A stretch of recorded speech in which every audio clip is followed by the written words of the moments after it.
Good evening, and welcome to Parkland's 25th annual conference, Building the Future We Need, Hope, Transformation, and Action. My name is Jason Foster, and I am the recently appointed director of Parkland Institute, and I'm very happy to be co-facilitating this evening with one of Parkland's board members, Angela Greer, who you'll meet in a moment or two.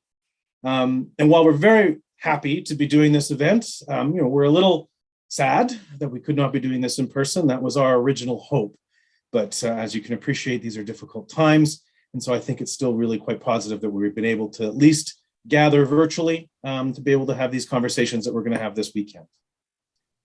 This year's theme aims to focus our attention forward. COVID has been challenging for everyone. It's exposed and exacerbated many of the inequalities and injustices that are in our world. And so as we hopefully soon move forward past the pandemic, we have an opportunity to build a society that truly tackles those injustices. We have an obligation to build upon the movements that have emerged to challenge racism and colonialism and be a part of transforming our communities. And so that's what this conference is about this weekend. And we hope that the speakers that you'll be hearing in the next 3 days inspire us to action. And then we hope that the Taking Action workshops that we've organized this weekend provide concrete ideas for what that action can look like for us all. But before we move to tonight's agenda, I need to recognize and acknowledge the passing last week of one of Parkland's board members, Darren Lund. Darren was a committed defender of human rights. He was a teacher, an activist, and an ally to marginalized people. He helped launch Alberta's first gay-straight alliance in schools while he was a teacher in Red Deer. And as a U of C faculty member, his anti-racist research and activism was widely respected. And so on behalf of the board and staff of Parkland, I extend our condolences to Darren's family. And I would like to encourage everyone in attendance tonight to reflect on Darren's life and what he was able to accomplish on behalf of all of us and be inspired by him to help make change happen. And so let me move. There's a little bit of me having to kind of go through some of the necessary beginning of the conference stuff.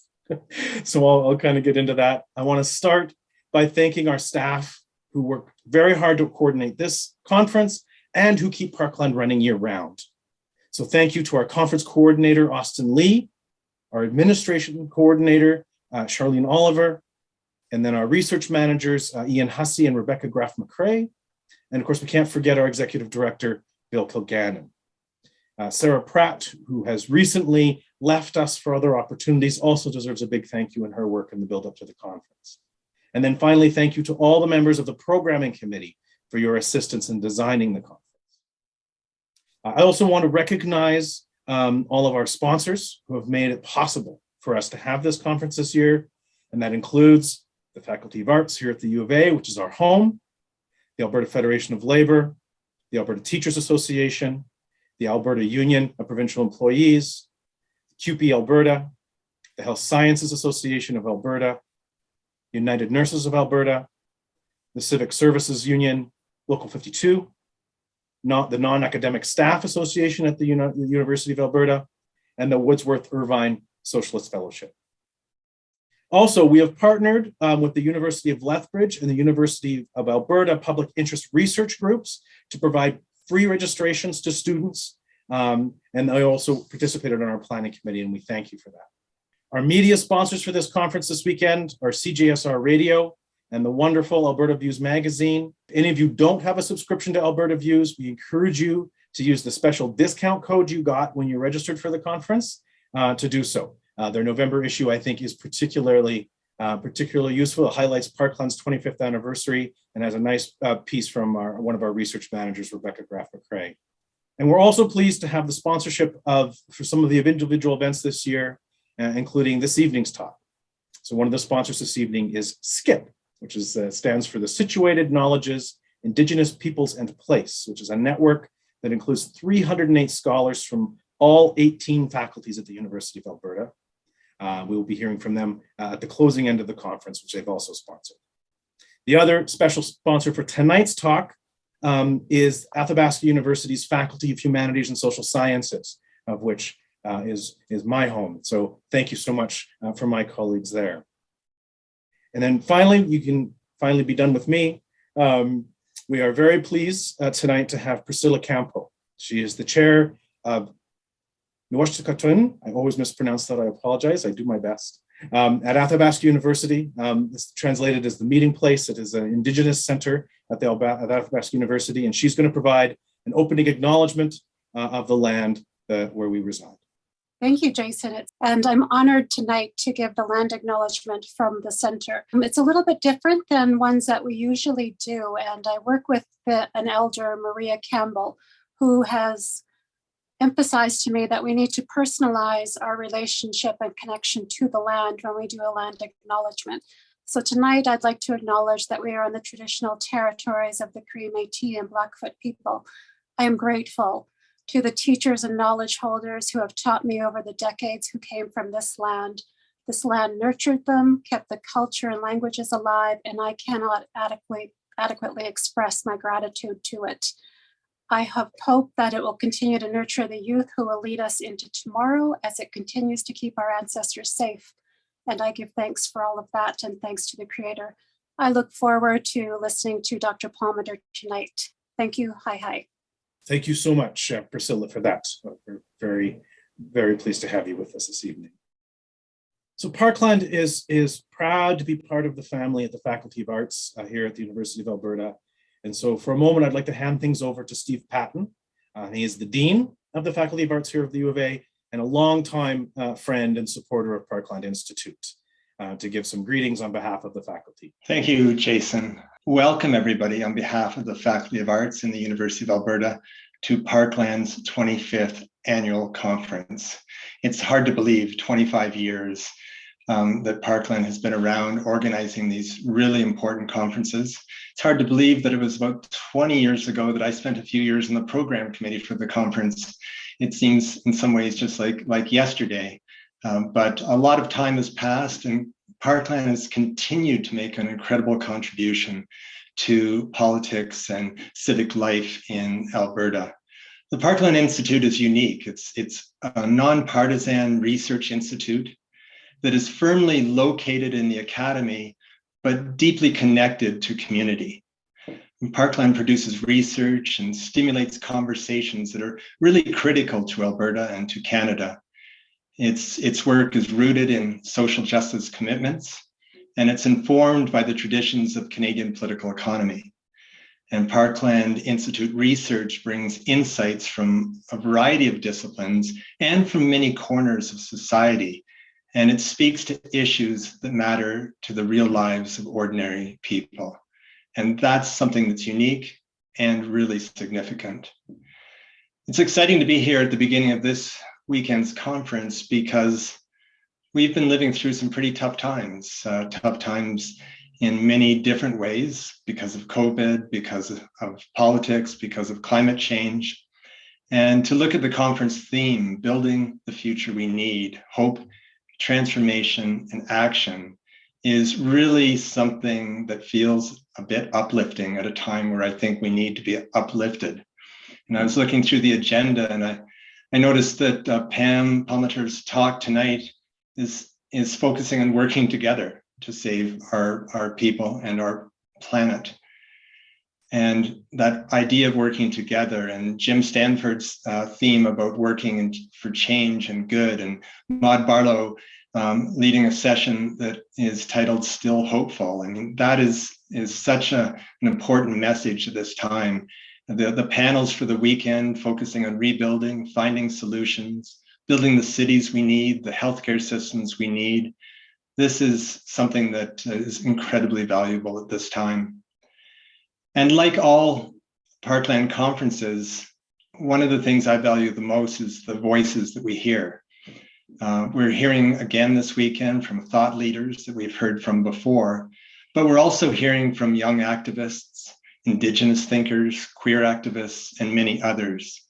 And I think this is an important part of the Parkland conference, It's giving an opportunity for a variety of voices to be heard. And I appreciate that. I appreciate the work of the Parkland Institute. I want to thank you, Jason, for your work and everybody else's work on this conference. And I want to welcome everybody to the University of Alberta, even if you're only here virtually. And I want to wish you the best for a really successful conference this weekend. So thank you. Thank you so much, Steve, for those words. And we look forward to continuing to work with the Faculty of Arts in the coming years. And now it is my pleasure to introduce Angela Greer, who joined the Parkland Institute board just last year, and she's been very active ever since her arrival. We're very, very thankful and glad that she's joined us in our work. Angela is a registered provisional psychologist, and she is a Piikani Blackfoot, and has had nearly 25 years of professional experience working and supporting First Nation and Indigenous peoples and communities. So allow me please to hand things over to Angela to introduce our speaker for the evening, and then we can move forward with who you're really here to talk to see. Thanks, Angela. Yes, exactly. Thank you for that warm welcome, Jason.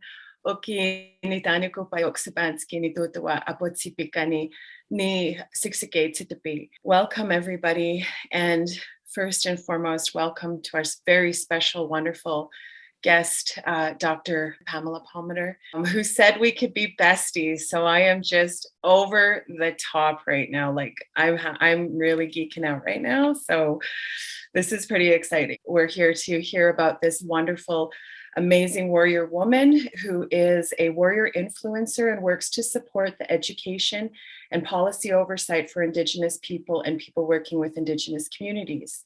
Through her use of social media, she is able to connect to all ages and increasingly becoming one of the most important influencers of our time. Dr. Pamela Palmater is Mi'kmaq lawyer, professor, author, and social justice activist from the Eel River Bar First Nation in New Brunswick. She has 4 university degrees, including a BA from St. Thomas in Native Studies, an LLB from University of New Brunswick, and her master's and doctorate in law from Dalhousie University, specializing in Indigenous law. She currently holds the position of full professor and chair in Indigenous governance at Ryerson University.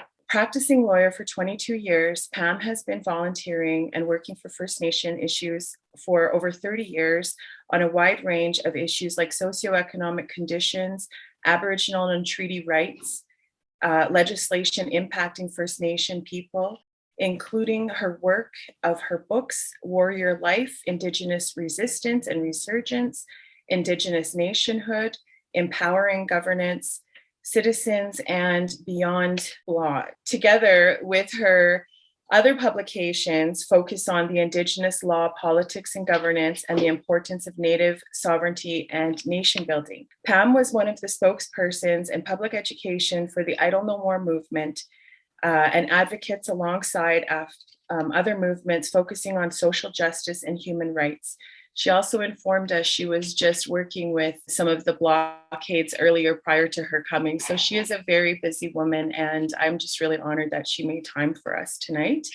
And it's very late over where she is, so I recognize that as well. Her work has been very influential currently in her research that focuses on racism, abuse, and sexualized violence against Indigenous women and girls, and its contributions to the crisis of murdered, missing, traded, and exploited Indigenous women and girls. Pam is a well-known public speaker and media commentator, considered one of the top 25 Canadian influencers, movers and shakers by the Financial Post, and the top 5 most influential lawyer in human rights by Canadian Lawyer Magazine.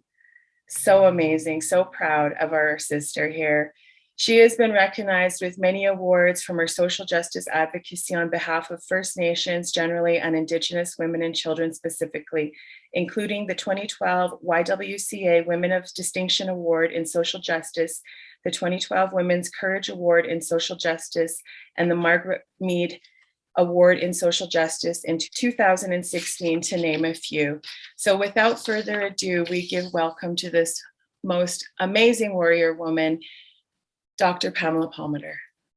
Oh, thank you so much, Angela and Jason and Steve and Priscilla for the land acknowledgement and Bill for inviting me. Everybody who put this together. Kwe Nindaluizi Pam Palmater. I'm from the sovereign Mi'kmaq Nation and unceded Mi'kma'ki. And my home community is Ugbaganjig, which is Eel River Bar. And it is such an honor to be here tonight because, you know, when you look at the agenda of what it is you're actually doing, it's about action. It's about education for action. And that's what I'm all about.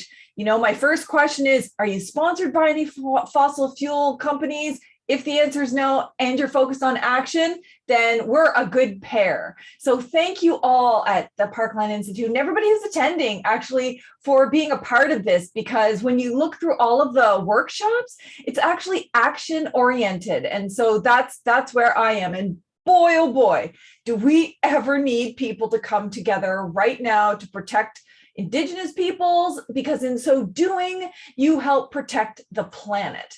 We are literally living in an age where everything is moving at the speed of light, not just technology, but political movements and social movements and what's happening to our planet. And we no longer have the luxury of sitting back in ivory towers or doing 10, 20-year research studies to figure out what maybe we'll do and what we won't do. The time for all of that is past. We know what the solutions are. We have to stop deferring and deflecting and delaying and stalling and just get our butts in gear. And it's not like we're not going to have any challenges. Like most of what I'm talking about tonight is going to be some challenges. You know, we're talking about right-wing extremism, white supremacy, corporate greed that are all working together on a global level, not just here in Canada, to privilege the few and exclude the many. And in so doing, that guarantees the destruction of the planet. So we have to find a way to reverse both of those things at the same time. And when you think about it, white supremacist ideologies together with anti-Indigenous racism is so built into Canada's web of laws, policies, practices, that it is literally ingrained in our economic systems and our governing structures and even our societal norms. What's considered good, bad, what's considered productive and unproductive. And so you've got a scenario where anti-Indigenous racism is not just normalized, many people can't even recognize it anymore, but it serves a purpose. It serves a capitalist extractive agenda that if we don't get a hold on that, we are dooming the planet. Because as David Suzuki, as the Pope, as thousands of scientists in the United Nations have said over and over again, our last best hope at saving this planet is saving Indigenous peoples, because we are the ones who have been on the front lines since contact. And we are the ones who are willing to put our lives on the line, put our freedoms on the line. And that's after generations of genocide and oppression and dispossession. We are still the ones who will be the ones on the front lines. Our grannies are on the front lines. Our kids are on the front lines. I mean, you cannot beat that for a commitment to the earth, to the water, and to the planets. And keep in mind, you know, some of these challenges include governments and transnational corporations working together in tandem to control access to, exploit, and profit from life-sustaining resources like water in an endless pursuit of power and wealth that has devastating consequences for Indigenous peoples. But now other people are starting to see it's not just Indigenous peoples who are going to be impacted. It's not just Indigenous peoples who are facing climate change anymore. It's all of us. And that's why we need to come together in the spirit of treaties to work together for our collective benefit. Because think about how these exploitative and destructive practices have created literally the planet's biggest crisis, climate change, and environmental changes that have been impacting Indigenous peoples threaten all living things on this planet. And so now more than ever, we really need all of our communities to come together, set aside personalities, politics, religion, political orientations, and all of that, and come together on two basic foundations: health, safety, and well-being for human beings, and health, safety, and well-being for the planet. Surely those two basic things can unite us from and really set aside all of those political problems which get in the way and close people's minds. Because I honestly believe that if we work together across all of these multiple political views and cultures and abilities and identities,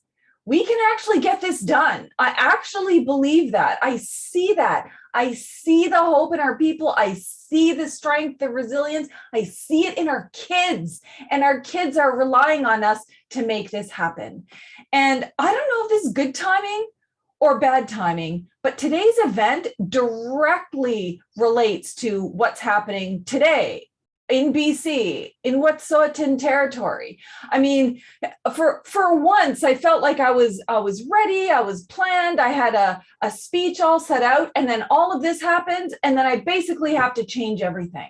Because as we're sitting here, more than 50 heavily armed RCMP officers set up illegal exclusion zones, blocked the media from reporting, arrested the media, cut off communications, and invaded Wet'suwet'en territory, arrested and forcibly removed Indigenous peoples from their homes and their territories, unarmed Wet'suwet'en peoples. And this isn't the first time that the RCMP's CIRG group, the Community Industry Response Group, has been dispatched to violently remove Wet'suwet'en clan members and leaders from their homes and territories. And this unit, which officially claims to be the oversight for energy industry incidents and national security, act like a paramilitary armed security force for the extractive industry. Instead of enforcing Indigenous laws, Canadian laws, I don't know, maybe some Aboriginal and treaty right laws that are protected in the Constitution, maybe BC's and Canada's new legislation implementing UNDRIP, the United Nations Declaration on the Rights of Indigenous Peoples, or all of the international human rights laws that protect Indigenous rights to land and to not be forcibly removed. Instead of doing that, enforcing the laws, the RCMP cater to the extractive industry's private economic industries, and they are bolstered by governments. So the challenges we face, there's not just government policy, we also have this corporate agenda, the wealth interests behind that. And while the RCMP often makes this rally cry of rule of law, we have no choice, they have shown time and again that they will break all of these laws when it comes to Indigenous peoples or the environment. And why? Why? The question is why? What do they get out of it? Well, to none of your surprise, it's called $12 billion in RCMP pension accounts that are investing heavily in the fossil fuel industry, including over $100 million in none other than TC Energy, the Trans-Canada Corporation that is the owner of Coastal GasLink pipeline, which is being forced through Wet'suwet'en territories without the free, prior, and informed consent of the traditional hereditary leaders and some of the clan members. And experts consider this to be a conflict of interest, but oh my gosh, that is the understatement of the century. Conflict of interest? That's literally how Canada was set up. I mean, the Public Sector Pension Investment Board, which is a Crown corporation representing the Crown, invests in many extractive industries, including ones like Suncor and Kinder Morgan, billions in fossil fuels taken from Indigenous lands. None of this should be a surprise. Remember, Canada was founded on violent colonization and forced removals of Indigenous peoples from their territories for the express purposes of extraction. And they didn't care if that extraction hurt Indigenous peoples, contaminated the waters, or destroyed any of the ecosystems. It was extraction at any cost for the purposes of power and wealth. All of this was facilitated by the Northwest Mounted Police, which of course later became the Royal Canadian Mounted Police, who were established to literally surveil, control, subdue, and criminalize Indigenous peoples. Literally, they are the armed enforcers of Canada's generations of genocidal policies, and they have benefited from it economically. So what we're seeing today with the RCMP and governments and the extractive industry is a continuation of that colonial mindset. Colonization and colonialism isn't a part of history. It's ongoing. It's that colonial mindset of an extractive capitalist economy that exploits and treats Indigenous lands and bodies as though they are expendable at any cost. And what's worse, the RCMP, which is Canada's paramilitary national force in addition to the military, racially profiles, brutalizes, sexually assaults, and kills Indigenous peoples at grossly disproportionate and alarming rates. We know from the CBC's study, Deadly Force, that the RCMP are one of the worst police forces for killing Indigenous peoples. We know from Human Rights Watch in BC, particularly, numerous accounts of RCMP officers raping and assaulting Indigenous women and girls. We know from the Broken Lives report done by former Supreme Court of Canada Justice Michelle Bastarache about sexual harassment in the RCMP that found shocking numbers of violent rapes by male RCMP officers against their own female officers. RCMP done their own studies about internal corruption. I mean, at what point are we going to be able to advance human rights and climate change without having to face this massive barrier that is the armed enforcer of both the corporate agenda and the government agenda around extraction, the very things that are contributing to climate change, the fossil fuel industry?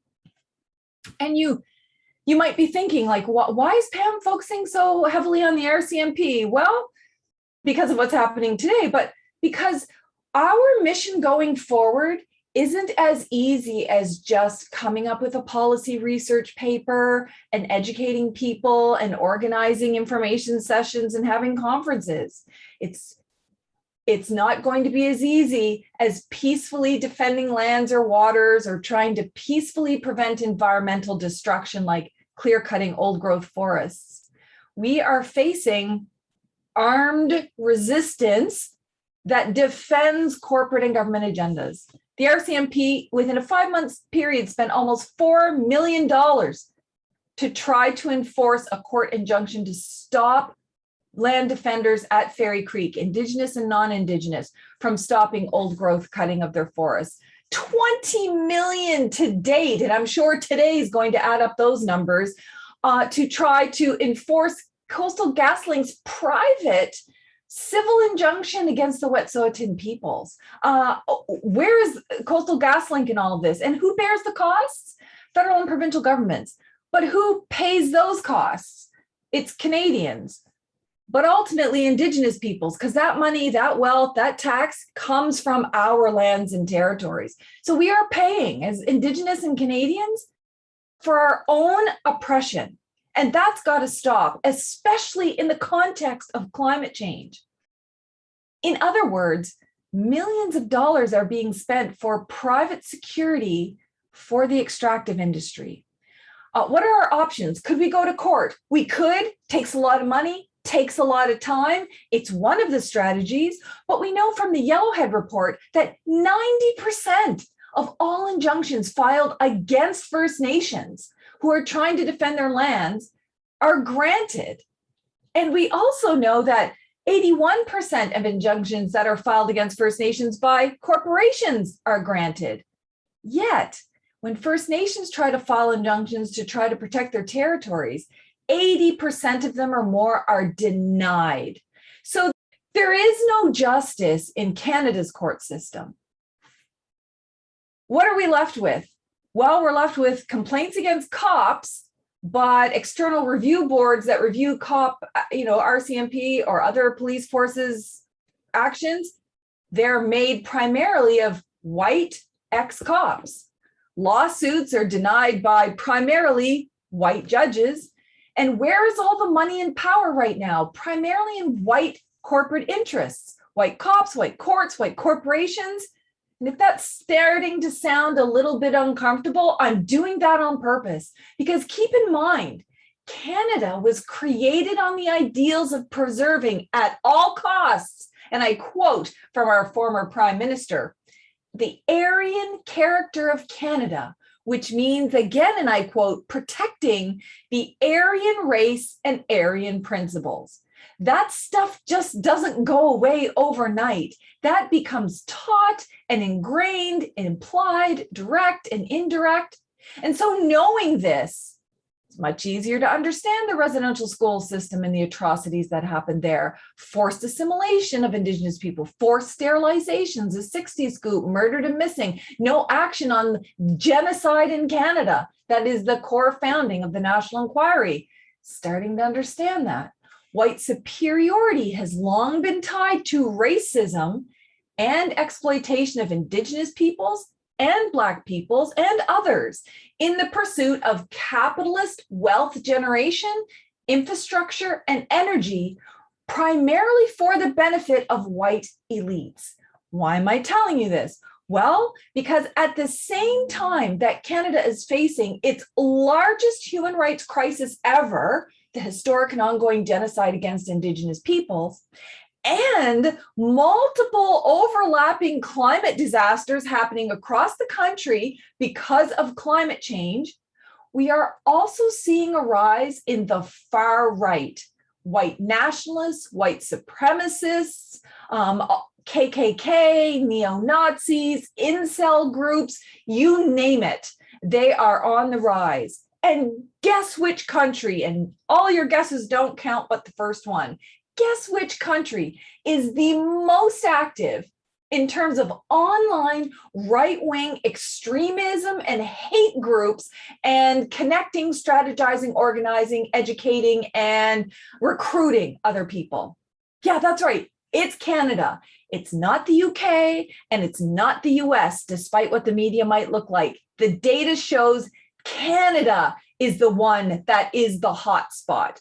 Literally thousands of groups, thousands of pages are involved in spreading white supremacist ideas that are promoting white power, restoring what they call white power, promoting racist hate, and engaging in promotion of extreme misogyny and violence, and a counter movement to two things: human rights and environmental protections. And so our challenges are coming from a multitude of fronts. And we've seen many, many reports of how these white nationalists and far-right extremists have infiltrated the police, infiltrated the military, and infiltrated the government. And we've also seen a very disturbing trend outside of the US, here in Canada, where conservative political parties toy with these fringe groups, trying to harness their anger for their own political purposes, like Donald Trump, for example, who inspired a riot, a coup, and who had very public and vocal support from neo-Nazis, KKK, and white nationalist groups. On a different level, but not that far removed, we see Alberta Premier Jason Kenney, former Manitoba Premier Brian Pallister, Ontario Premier Doug Ford, and People's Party of Canada Maxime Bernier have all played this dangerous political wedge game, stoking fears, vilifying Indigenous peoples, sympathizing with the fringe. And we cannot downplay the role that those politicians have in what those people do, how those people organize, or whether or not they feel empowered, and their influence on the more public rise of these white nationalist groups.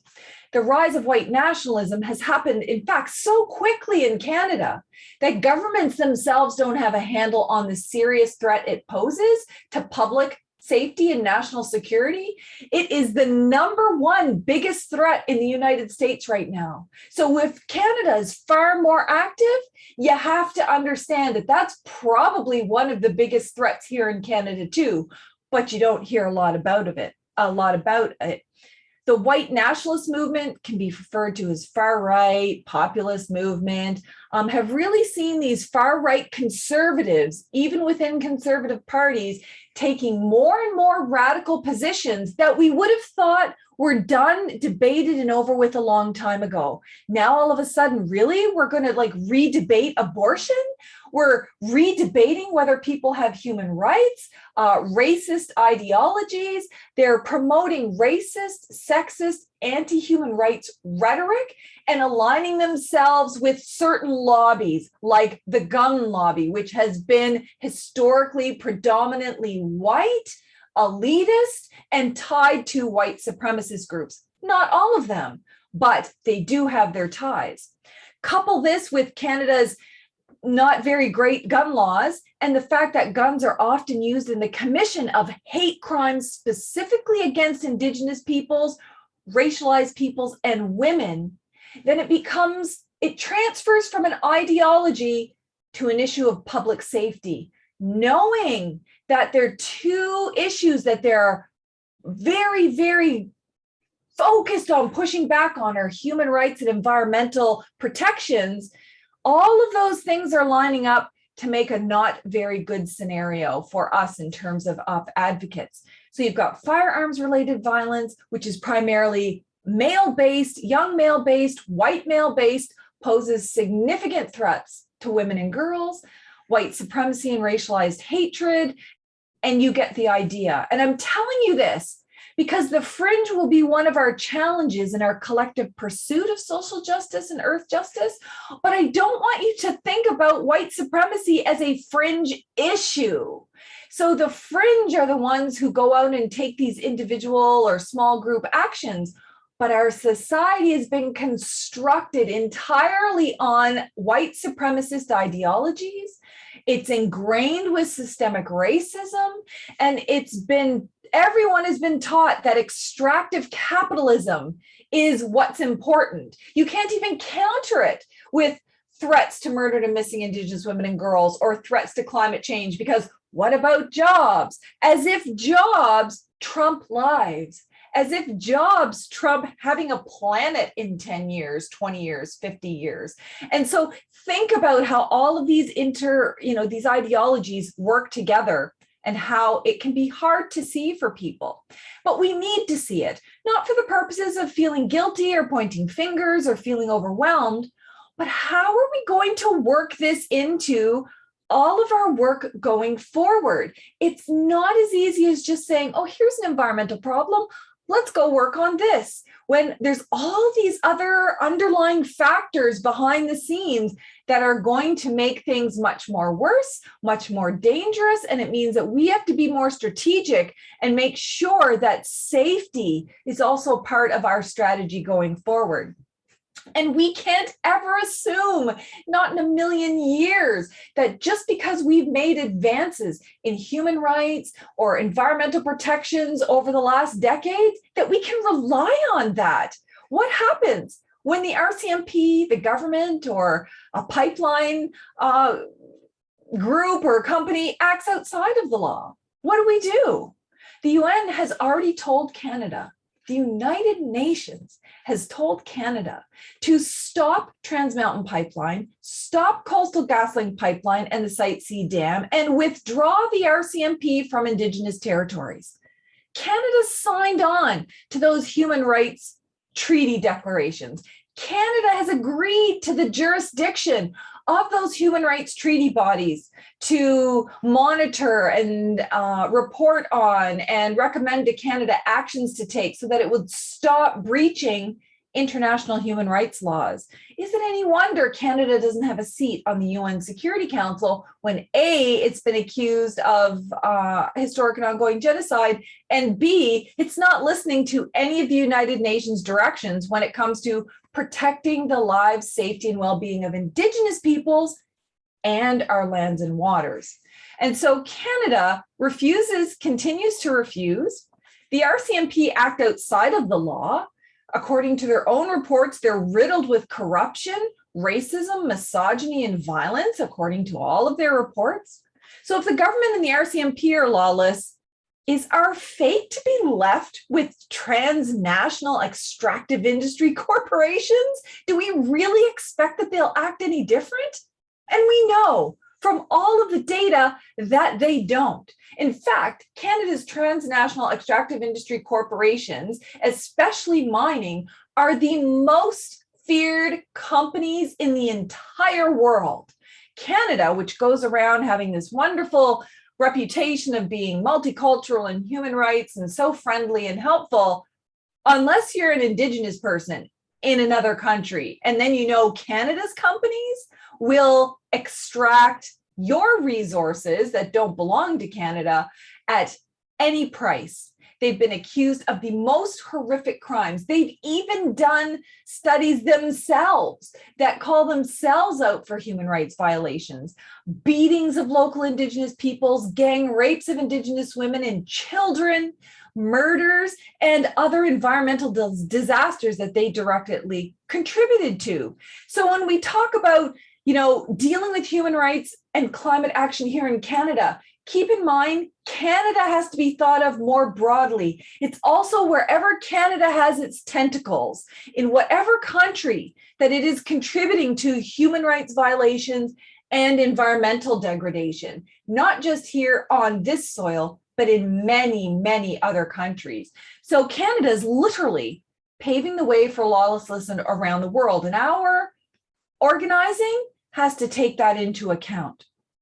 Another problem is that national security and anti-terrorism dialogue has been used as a vehicle to trample human rights, civil liberties, charter rights and freedoms, and has really dialed back the ability of people to resist that, and seems to allow now expanded racial profiling, arbitrary detention, and suspension of basic laws and rights. Indigenous peoples, as you know, have already been criminalized our whole lives. Every way in which we are Indigenous has been criminalized. Our hunting, our fishing, our trapping, being on our land, occupying, all of that's criminalized. It's all heavily regulated. Even engaging in some of our traditional economies that existed long before Europeans set foot on this territory, like growing, manufacturing, and trading in tobacco with other nations, that's now heavily criminalized. And if Indigenous peoples participate, well, they're organized crime and dealing in contraband. Imagine something that the Europeans didn't even know about until they got here. So it's really that deep. This anti-terrorism bill, which sounds like it's directed at terrorism, but if you really read it and analyze it, they're not looking outward at real, terrorism threats. They're not even looking at inward white supremacy terrorism threats. They're looking primarily at the energy industry and how to create laws and law enforcement around surveillance, monitoring, and criminalizing anything that has to do with speaking out against all of the ways in which the energy industry violates human rights or contributes to climate change and environmental degradation. So national security, economic well-being, international relations, territorial integrity, sovereignty, even elections are now all excuses under the anti-terrorism bill to violate our basic human rights, not just of Indigenous peoples, but we're talking bird watchers and conservationists and environmentalists and human rights defenders too. We even see a disturbing trend of provinces or states passing laws or trying to pass laws to criminalize human rights defenders, Indigenous land defenders, and in the United States, one law even to allow people to be run over if they're protesting and there be no consequences for the driver. On top of the criminalizing of people who speak out against issues that are impacting human rights and earth justice, are provinces rolling back protections or ignoring protections or issuing orders despite protections around green areas, protected areas, parklands, reserve lands. I mean, in Manitoba, places where there were moratoriums on mining in provincial parks, that's up for grabs. In Ontario, here with Doug Ford, we have green belt and green areas and wetlands and other protected areas. Well, one flip of the switch and here's a ministerial order, a zoning order to just trample all of that so that him and people he knows and people he's associated with can engage in the high price of construction, despite what environmental destruction that'll have, or ignoring Indigenous rights. So I'm not doing this to overwhelm you or to put a damper on all of your important work. I guess what I'm trying to do is raise the alarm and say that the important work that you're doing is 1,000 times more important if you didn't know it was already, because of these interconnected hardcore challenges that we're facing. All the threats to human rights, the unraveling of protections, the ongoing genocide of Indigenous peoples. And think about that. The genocide of Indigenous peoples. We are the frontline protectors of the lands, waters, and resources. Sometimes the only thing that puts a pause on a destructive project are Aboriginal and treaty rights, or the need to consult, or the need to accommodate, or the need to get consent. Canadians don't have that.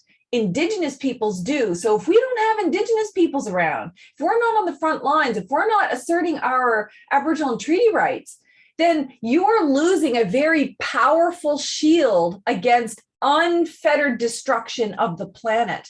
And so we're legally important as partners, socially, culturally, economically, of course, but legally important. And our supporters, friends, and allies shouldn't forget that, because you've got this undercurrent of white supremacy and extraction, which is the foundation of our economy. The status quo will always viciously defend itself.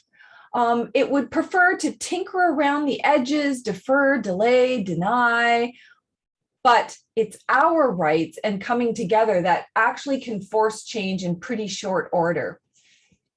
And governments, backed up by RCMP, present a real challenge to all of us and what's going to happen on a go-forward basis. And that's why what you're doing around education, information, strategizing, developing ideologies, and putting plans together, that's what we need. And I'm, in my last, 10 minutes or so that I have with you before the question and answer session, I know there's lots of ideas, there's lots of thoughts around this.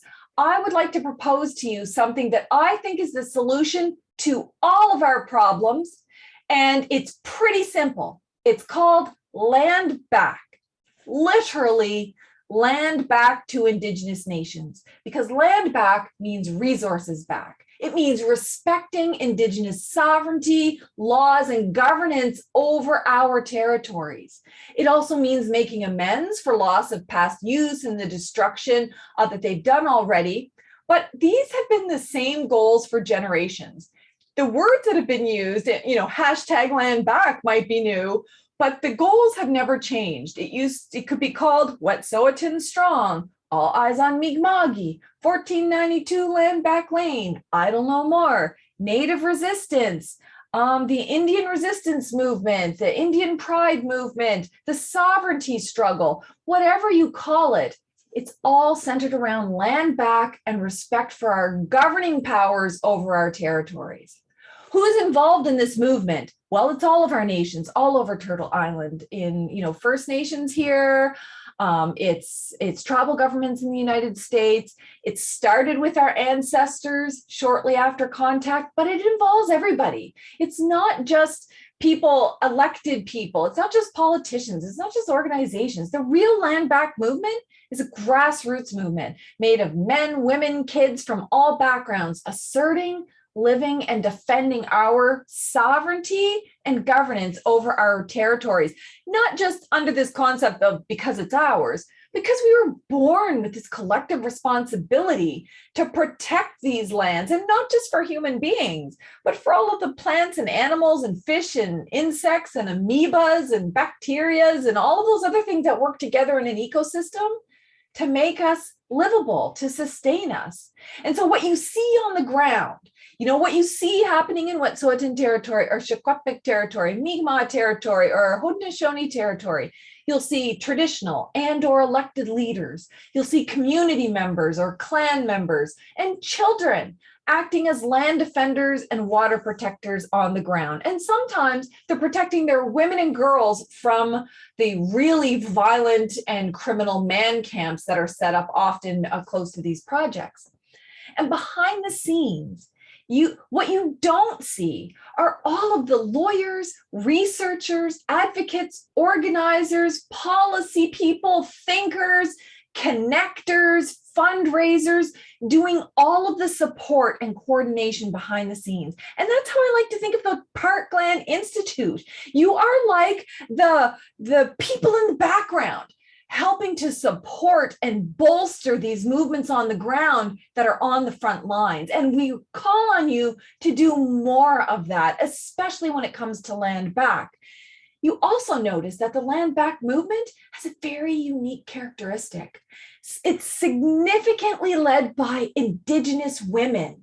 Think of Idle No More, Indigenous women starting Idle No More. You think about Dr. Cindy Blackstock, refusing to give up and looking for justice for First Nations kids in foster care. You look at these women and all of these clan leaders all over the country, standing up and acting as warriors of love and spirit and community and compassion. And so I think some of my favorite parts about the land back movement is when you see grannies on the front line, grannies and little children. So the grannies in Mi'kmaq territory stopped Alton Gas, finally, despite the fact that they'd already spent money and got approvals and started their construction, they stopped it. Grannies, and in so doing inspired the rest of us and taught these things to our kids about this is how you get it done. This is how you protect rivers and waterways from the damaging chemicals from hydrofracking that would kill our fish and contaminate our water. It felt like it was never going to happen. It took many, many, many years and lots of successes and failures, but ultimately they did it, and we need to focus on that. That's the other great thing about the land back movement. We celebrate each success. Every time the Hummingbird Nation was able to stop Trans Mountain Pipeline, even for a short period, to make sure that that nation was protected, all of those hummingbirds and their habitat was protected. That's a success, and we need to find ways to support that. Does land back mean that anything bad is going to happen to settlers or they're going to be ousted from their homes? Of course not. Absolutely not. Obviously, I don't speak for everybody, but I work with a lot of people, and I've worked with them for a lot of years in Canada and the US and tribal governments and First Nations. And I have never met anyone in the land back movement that says, oh yeah, we want to commit human rights violations and traumas and dispossession and all the same atrocities on settlers that were happened to us. Of course we don't. That wouldn't be in keeping with our treaty relationships. That wouldn't be keeping in reality with the fact that we live and work together and are intermarried and we have families together and we're friends. And, all of that it's about us working together and coming together as a collective. And so don't misunderstand the land back movement. Indigenous peoples have collectively and consistently said the land back movement is primarily targeting all of the other lands. Privately held lands in Canada, very, very small percentage. The majority of lands are known as crown lands held by federal or provincial governments. There is more than enough to give back to Indigenous peoples. So what are the next steps and who's involved? Everybody's involved. Canadians are involved in land back. Businesses should be, corporations, governments, and all of their agencies and institutions. Obviously, with governments, there's lots of land to give back to Indigenous groups. It's about transferring those lands back, engaging in good faith negotiations so that there's a fair sharing of the resources, that there's talk about which areas will be exclusive governance, joint governance. Those things are all really important. And when I say sharing the resources, don't misunderstand that we're just saying, oh, now instead of corporations extracting old growth forests, that it's going to be Indigenous people. No, resources goes beyond natural resources. We're talking about all of the wealth that is generated on Indigenous territories being shared in some way with Indigenous peoples. That could be all the different forms of taxation. That could be all the fees, the fines, the licensing, the royalties, the rents, the leases, you name it. A percentage of that should be going to First Nations so that we can live sustainably from our own territories. But individuals have a role in this. Institutions, universities do. Think about it. Individuals, some of them have lots and lots of land that they don't need. Universities sometimes have lands and infrastructure that they don't need. Same with institutions. Lands can be gifted back by private landowners during their lifetime or bequeathed in wills. It's the same with businesses and universities. They have a long history of expropriating or using, benefiting, exploiting Indigenous lands. And sometimes their organizations or some universities in Canada and the US set up from monies taken from Indigenous peoples. How do you give back? You give back. And that's how it works. And so, how would all of this address human rights and climate change? Well, I think if you change who is the governor of the territory, that would go a long way to resolving many of the human rights abuses. Right now, the governors, the RCMP, other police forces, different levels of government, and transnational extractive industry corporations are de facto governors, commit grave human rights abuses. If we are to recognize Indigenous sovereignty and jurisdiction and governing power over territories and peoples, then that would go a long way to ending those human rights abuses. Also deal with things like making sure all First Nations have access to clean drinking water. It's kind of not a problem if First Nations have access to their own waters in their own territories.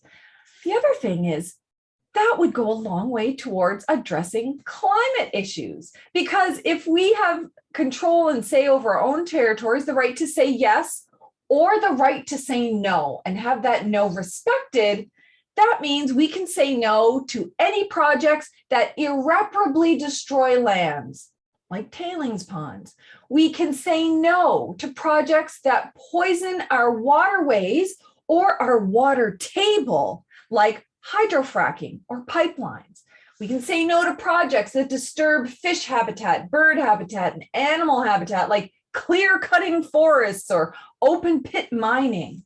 Control over our own lands, waters, and resources, combined with our traditional Indigenous knowledges and sciences related to environmental protection and care for ecosystems, would be a tremendous help to all of us in fighting climate change.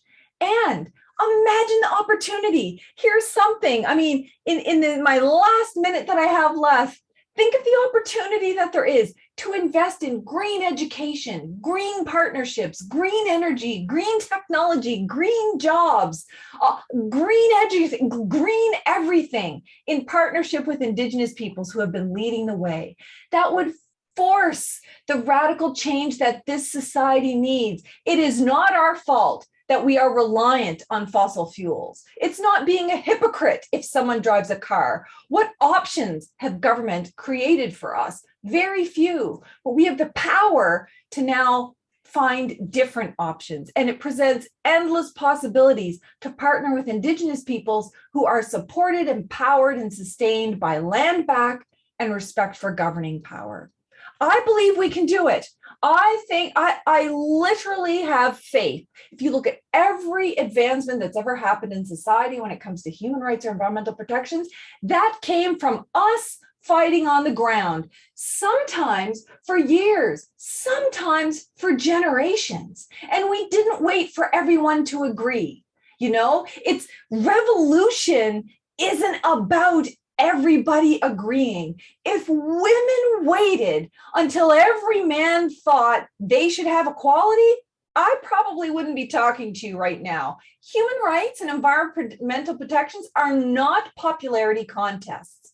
They are absolutes, non-negotiables, non-starters. Politics and ideologies and all those other things can be debated until the cows come home. But human rights and environmental protections, these are absolutes if we are going to have a future. And think about it. We went from years ago belittling environmental rights people as hippies, anti-poverty rights groups as just charity issues, women's rights as just feminist issues, and Native rights as, oh, those are just ancient grievances. We now see these as important aspects of social justice and earth justice. So going forward, that's got to be the basis of everything. And I think Land Back will just push all of that forward, that's literally the foundation of our way forward and everything that we're going to be doing in these areas in the future. And I think by working across multiple political views, faiths, cultures, abilities, identities, genders, we can save our peoples and the planet from harm. And we can actually have a life where everybody is happy, healthy, safe, and lives the life that they want to in a way that respects the planet, so all the plants and animals can do the same thing. Thank you so much for inviting me into this awesome group of warrior people. I hope it wasn't too challenging, but I also hope that it does challenge you to think about the work ahead in a different way so that we are better prepared and we can face all of these challenges head on. And I just believe we can do it together. Thank you so much, Pam, for that inspiring and passionate talk. So we have about a half an hour with Pam to be able to sort of ask questions and engage a bit of a discussion. We already have one for you. It says, can you speak more about the importance of free, prior, informed consent compared to consensus as it relates to Indigenous judiciary precedents and Section 35? Thank you. That's my favorite question in the whole wide world. Free, prior, and informed consent means exactly that.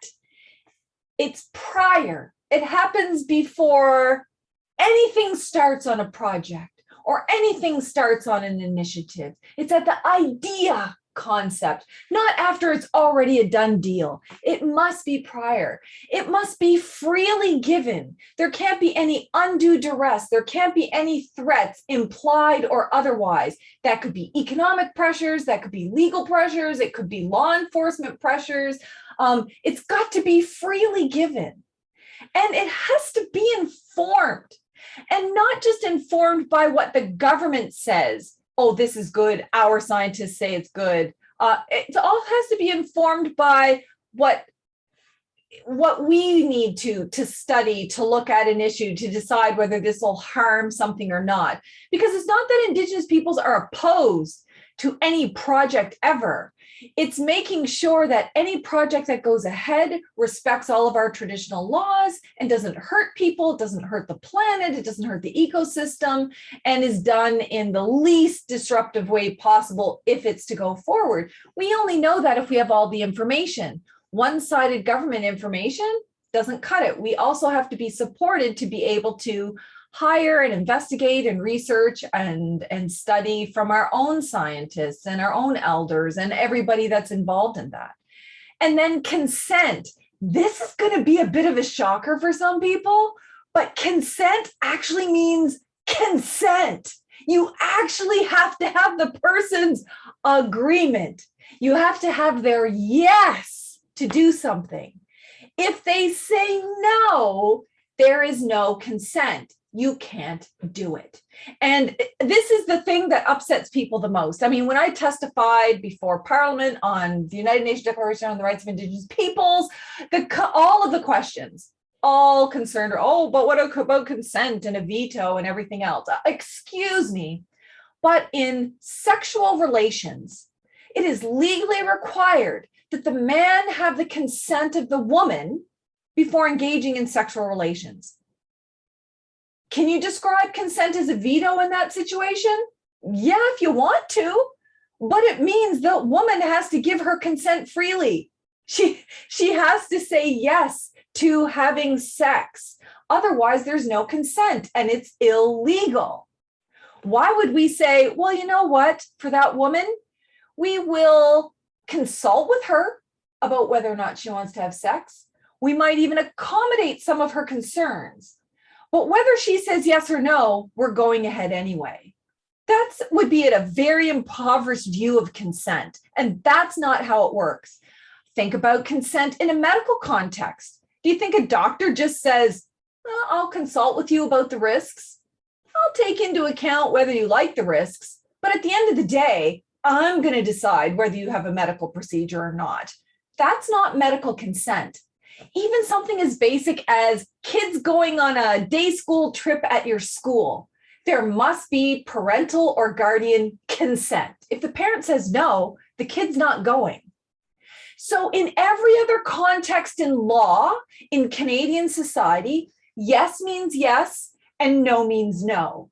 In an Indigenous context, the only option that is given to us is you must say yes or face imprisonment, criminalization, vilification, you name it. We don't have the right to say no. What UNDRIP does is it says, hey, by the way, yeah, First Nations have the right to say no. We have the right, when Canada presents us with a project, to say, yeah, that's great. Or, you know what, we're okay with that, but on these conditions. And we have the right to say no. Or we have the right to say, you know what, not right now. Maybe we'll consider it in the future. We have to go study about it for a while. We have the full range of options. And the reason why there's even a document like UNDRIP that talks about consent and human rights is because we haven't been treating it as human beings with the full range of human rights. We've always been treated as lesser than. And there nowhere is that more obvious than in consent, especially when it comes to Indigenous women and girls. We've been legislated out of the Indian Act, so we don't have a political voice, so we don't get to say yes or no to anything. All of the exploitation and abuse we suffer is us not being able to say no and have no respected. And so I think land back is very much centered on free, prior and informed consent. And you can call it a barrier, a blockade, a veto, but it is what it is. Yes means yes and no means no for everybody else. And that's the way it has to be for Indigenous peoples. And I think that that is very much in line with the second part of your question, traditional concepts of how many of our different nations in what's now known as Canada and the US had a consensus style of decision-making. Consensus doesn't mean that everybody agreed. Consensus in many different contexts that I've studied is that all of the work was put into making sure everyone understood, all concerns were heard, all concerns were mitigated as much as possible. And that at the end of the day, it wasn't majority rule. It wasn't like, oh, 51% say yes, so we're going ahead. It's, look, we're essentially split. That's not a clear consensus, so we're not going to go ahead. That stands in marked contrast to so-called democratic principles where the 51% majority rules, or even less in elections when a small minority votes governments into power. They think they have a mandate to do whatever they want. And so all of these things kind of operate in conflict, but I think you see how land back works very well with UNDRIP and free, prior, and informed consent, and our traditional laws and values around consensus building and making sure that, you know, we're all okay going forward. And you can see that in the Wet'suwet'en situation. People say, oh, well, this chief says it's okay. Yeah, okay. But what about these traditional chiefs that say it's not okay? You can't just point to one person saying it's okay, or 5 people or 100 people. That's not how it works in our communities. You always have to make sure that we are taking care of everyone's voice. If it was this majority rule, we wouldn't even have a concept of human rights. Human rights protect against majority rule. Environmental protections protect against, majorities just running roughshod over environmental protections. And we have to make sure in an Indigenous context, even in an Indigenous context, that the Indigenous majority doesn't run roughshod over the rights and interests and safety of a smaller number of people. Thank you for that. So the next one is how can Enbridge think that a 40-year-old pipeline is safe to protect the Great Lakes with Line 5? Canada, that has broken so many treaties, is trying to use a treaty to protect Line 5. What are your thoughts on the Line 5 issue? Well, I'm actually against all of those pipelines. I'm good for water pipelines. I'm good for green energy transmission, but I'm not cool with pipelines anywhere near waterways, habitats, underground water tables, you name it. And I haven't seen one yet that's proposed to go in a good area. And so I think what's great is that with President Biden being elected, he's not perfect, lots of problems with him, but he has been holding firm on some of these areas where they're not, like with Keystone Pipeline, for example. Obama killed it, Trump realiving it again, and then, Biden killed it again. And I think we just have to work in solidarity with our partners in the US. There's lots of people like us doing the same work in the US. And I think our solidarity action has to go over the border as well. I mean, it does for Indigenous peoples, First Nations and tribes work together on these issues. But I think we all, as social justice and environmental justice people, also need to work collaboratively, because there's a lot of pressure points to bear by different communities in the US that they can put on their presidents and state leaders to make sure these things happen. Because sometimes it's not a presidential decision, sometimes these are state decisions. So having a really good in with some of the state leaders means that, well, it's not going to go ahead. So I think there's a combination of things that we can do there to kind of try to stop these pipelines. Great, thank you. One more. Governments hang a lot on the term consultation as a checkbox for going forward on industrial projects on public land. This seems pretty lame to me, says the question. Lame. Should we remove that term from the requirement to get free and informed prior consent? Yes, consultation is lame, and yes, we need to remove it. That's not the standard anymore. The Supreme Court of Canada tried to lay out what looked like a justificatory process for infringing Aboriginal treaty rights, which are supposed to be paramount in the Constitution. But then they created this weird scenario where, as long as you consent or consult with people, and then they, gradually increased it to, well, you don't just have to consult, you have to accommodate them a little bit. And then they would throw in there in more recent cases, well, maybe you have to have some consent in there. Yeah, all that is history. With the federal and BC legislation being enacted, the legal standard is free, prior, informed consent. Now, Canada has tried to write to the UN, who has intervened, the United Nations has intervened in what's happening with Trans Mountain, Coastal GasLink, and Site C, also in Mi'kma'ki for all the racist denial of our fishing rights, and said that you need to respect free, prior, and informed consent. And all these projects have to stop unless and until you get that consent. Canada's response is, oh, well, we're consulting and we believe free, prior, and informed consent means to meaningfully engage. The UN wrote back to them shortly thereafter and said, what an impoverished definition of consent to say that it means to meaningfully engage. And that's not what it means at all. So the UN is pushing back on Canada's impoverished idea of consultation and meaningful engagement, whatever that is. And saying, no, consent means consent. And so we have a multitude of levers that we can push here, because we've been working so long at the United Nations. We now have UNDRIP that is now law in this country, and the UN saying, no, the standard's consent. And I think we just need to stop even mentioning the word consultation. I wish no one ever say consultation and consent again, ever. No duty to consult policy, nothing, never. Just make that our mantra. It's consent, free, prior, and informed consent policy. That's what it's got to be from here on in. Here's an interesting question that just popped up. Do you think there's an opportunity for labor unions to unite with our Indigenous brothers and sisters to move forward against the increasingly right-wing, anti-labor, anti-democratic, anti-Indigenous government? Yeah, exactly. I say this to labor all the time, labor unions. Listen, it's in your best interest to align with us, because all of these right-wing groups, which are being more empowered, and you see, conservative governments being more on the right wing, they're very anti-union. They're in direct conflict with teachers, with doctors and nurses, with labor all the time. They are not your friend. And in fact, you see that's going to get worse and worse and worse. They are not about worker safety, worker protections, fair wages, or any of that stuff. They're about the full-blown extractive capitalism. So some labor has said, well, it makes us a little bit nervous because our guys work on the pipelines. And it's like, so stop building pipelines, guys. Start pressuring governments to transition to green energy, retrain your guys, work on different projects, work on green energy, green tech, green education. I mean, that's the wave of the future. And that's the way that we can move forward together in partnership.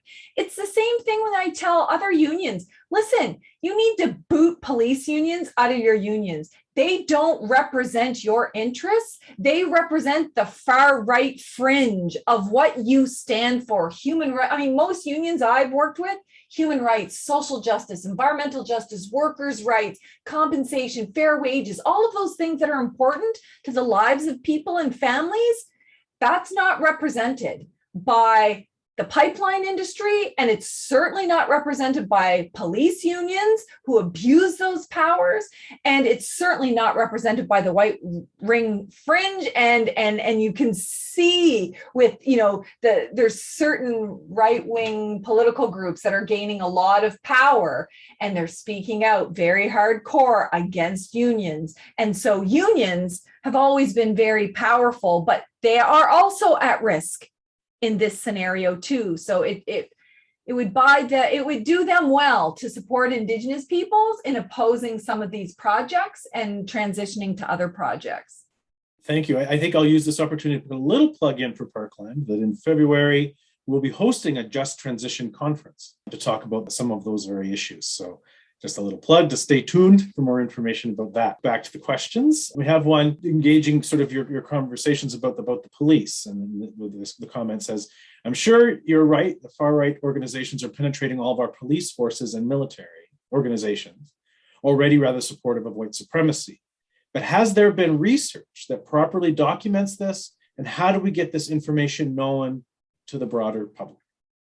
Oh my goodness, we are working on that. That is my thing. So I do a bunch of different research projects. And when I had legal standing before the National Inquiry into Murdered and Missing Indigenous Women and Girls, my contribution was racism, misogyny, corruption, and violence within different police forces in Canada, including the RCMP, but widespread. I mean, Winnipeg Police Force is the most lethal in this country.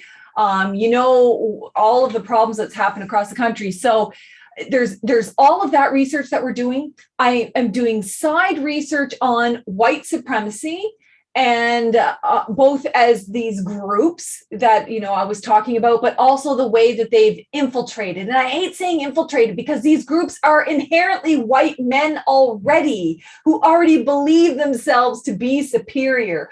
So the fringe groups are just like, the white guys on white supremacy steroids kind of thing. It's already there. The atmosphere is ripe for it. There's already lots of corruption. There's already lots of and I'm saying documented corruption, documented this thin blue line where nobody rats on anyone else, and there's lots of lawlessness that happens within the RCMP and other police forces, and you see them wearing this thin blue line now, or some police forces have tattoos, which are symbols of white supremacist groups and things like that. It's also in the military. So these primarily white male agencies, very macho, very violent, trained for violence, trained for violent intervention, are just ripe for these fringe group organizations because they hold similar views. And that's the problem. We've done research on the internal RCMP chats on Facebook and stuff, and they are just as racist and violent and discriminatory, misogynistic as some of these white supremacist groups. So you can have this free flow very easy. We're trying to track the statistics on it. Obviously, it's very difficult because police unions ban us from getting internal documents. So we have to do a lot from media reports or partnerships with media and other organizations. But we are doing our best to highlight just how bad the problems are, which is kind of ironic because that should be the job of the folks in national security and public safety. But it really falls on us to do that when they're part of the problem. Thank you. I'm going to insert a question that we've been talking about a lot here at Parkland, and that's about the question of real hope. One of the ways in which Thomas Homer Dixon likes to talk about is the difference between hoping for something to happen and hoping to do something. So I'm wondering what your thoughts are on the idea of that sense of real hope and what it does for us in terms of being able to take action, what it might mean to make action happen. I wonder if you have some thoughts on it. Okay, so here's the way I see things. I know everybody looks at it differently. What gives me hope and what makes me hopeful is seeing hope in action. I find there's nothing more depressing than people who hope the government will act. I hope that changes soon. Oh, I hope things improve for Native people soon. Oh, I hope they come up with a solution. All that's like really depressing because it's people not doing anything or hoping that someone else, relying on someone else to do something. Real hope is hope in action. So when I see our land defenders on the ground, and sadly today, they were arrested and removed, but I know that they'll be replaced with other land defenders, and that this is the third time that there's been a massive RCMP invasion, and there'll probably be a fourth because our people don't give up.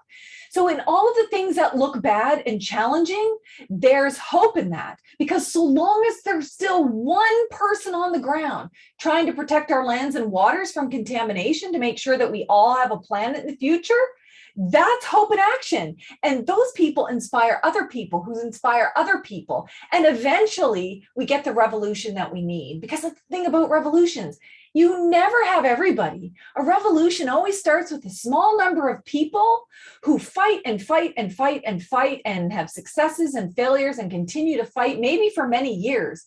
But then they've inspired someone else and they've planted seeds along the way, and those seeds have grown in people, seeds of hope and action. And I think people, when they see action happening, that's what gives people hope and might inspire them or encourage them to take action themselves. I think the worst kind of hope, like the antithesis, the anti-definition of hope, is wishing for anything or anyone to do something. Yeah, thank you. Thank you very much. Real hope is really an really important piece of all of this. So I think I'm going to draw the Q&A to a close here because we do have a couple of things to do at the end. So thank you so much for your talk and for your answers. And before I turn things over to Angela to kind of close things off and to offer an official kind of thank you to Pam, I'll just do a couple little business items. First of all, this session has been recorded and we will be posting it on our YouTube channel. In a week or so, we'll give everyone a notice when it actually is up, and so you'll be able to get a chance to sort of see it on our YouTube channel in the future. I want to thank our sponsors again, and specifically those who sponsored tonight, which is Skip at the U of A, and of course the Faculty of Humanities and Social Sciences at AU for their sponsorship and support for tonight's event. And I just want to sort of plug that tomorrow morning at 9 o'clock, we'll be doing our next session, which is Kate Raworth and Ben Gieselbracht, to talk about donut economics. If you don't know what donut economics, you better come because it's a really interesting concept. I'm really looking forward to it. And so thank you again tonight for everyone for your attendance. And so let me now to hand things over to Angela to offer up our final moments. Thank you so much, Jason. Wow, that's this is why she's the queen. This is why she's the queen. I know we're all feeling right now, and talk about hope. Us as Indigenous people on the ground doing this work in our communities. Pam is a very much a light in our darkness. People like her who are doing the work, doing the hard work. That research is hard. It gives me pain just thinking about it. But I'm just so grateful just to be a part of this conversation. So thank you for your time today, Pam. It is 10 o'clock, 10:26 over in the East. And I think it's really important to understand this is the type of work that Pam does on a regular. And so she's accommodating, she's literally filling her schedule 24/7, because I know people like her very close to me who are, the movers and shakers nationally and internationally, and they don't get to rest like the rest of us. So that's why we acknowledge in Blackfoot territory or in First Nation custom our warriors and those who've counted coup. So in closing, in our Blackfoot custom, we honor those leaders who have counted many coups and triumphs in battle defending our people and lands. As we are adjusting to this new online reality, there are still commitments necessary to uphold from a cultural protocol perspective.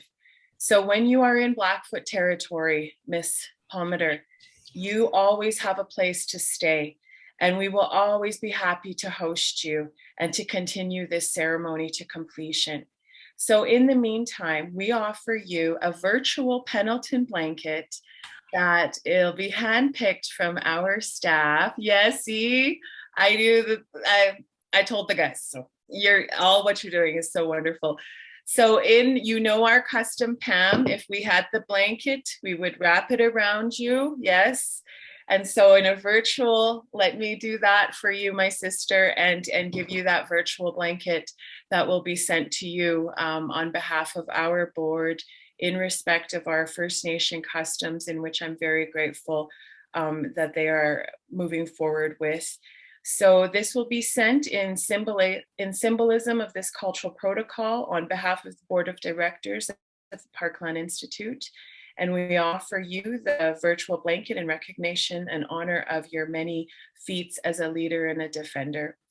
Please follow this amazing woman on her YouTube channel and on her Warrior Life podcast to hear all about her campaigns, including the Warrior Kids podcast, the Land Back campaigns, the Man Camp, and an intersectionality with the violence against Indigenous and First Nation women and girls, the human trafficking, the Tiny House Warriors, Wet'suwet'en, the police violence against BIPOC people, and the federal election influencer that she is. So she is a very important woman.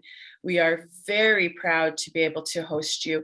And it is such an honor, once again, to just be in the same space as you and to listen to your energy that you have injected in each and every one of us to go out and do that good work, and not to sit back and wait for anybody to do it, because that's never been our privilege as Indigenous people. We've always had to stand up, like Pam has said. This has gone on for generations. So in solidarity, my dear sister, I want to get a quick little pic of us being the warrior sisters that we know about and defend, and much love and gratitude to you. Thank you. Thank you. And the blanket, oh, you couldn't have spoken to my heart more. I am a fan of blankets. Thank you so much. And the cultural protocols, I really appreciate that. Thank you, Walalan. Well, and thank you so much once again, Pam, for this evening and this inspiring talk and the passionate message that you gave us. Thank you, Angela. So all I have to do at this point now is just say good night. Enjoy the rest of your evening. Thank you for joining us, and I hope to see all of you tomorrow morning with Kate Raworth. Good night, everyone.